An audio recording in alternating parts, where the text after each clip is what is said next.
আল্লাহ রসুল সাল্লাল্লাহু আলাইহি ওয়াসাল্লাম কোনো হাদিসে স্পষ্টভাবে 27 রাত্রিকে নির্ধারণ করেন নাই, কিন্তু 27 রাত্রিতে অধিক উৎসাহ নিয়ে ইবাদত করেছেন। তা 23 রাত্রিতে একটু কম, 25 রাত্রিতে আরেকটু বেশি, কিন্তু 27 রাত্রিতে আর কোনো সাহাবীকে তার পরিবারের কাউকে আর বাদ রাখেন নাই, সবাইকে নিয়ে তিনি কিয়ামুল লাইল বা কদরের নামাজটা তিনি পড়েছেন।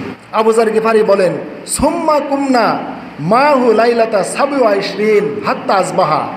এরপরে যখন 27 রাত আসলো, তখন আল্লাহ রসুল আর কাউকে মাপ দিলেন না।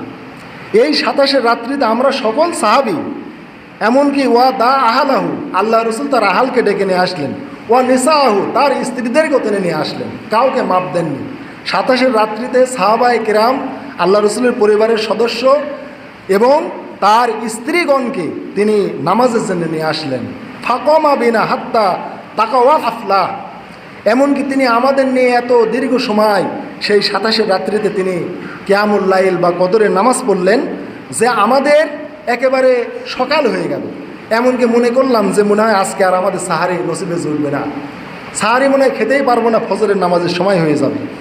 এইরকম দীর্ঘ সময় ধরে তিনি 27 রাত্রিতে তিনি কিয়ামুল লাইল আমাদের নিয়ে আদায় করলেন, করে আর কোনো কথা বললেন না। তাহলে আল্লাহ রসুল সাল্লাল্লাহু আলাইহি ওয়াসাল্লাম কোনো হাদিসে স্পষ্টভাবে 27 রাত্রিকে নির্ধারণ করেন নাই, কিন্তু 27 রাত্রিতে অধিক উৎসাহ নিয়ে ইবাদত করেছেন।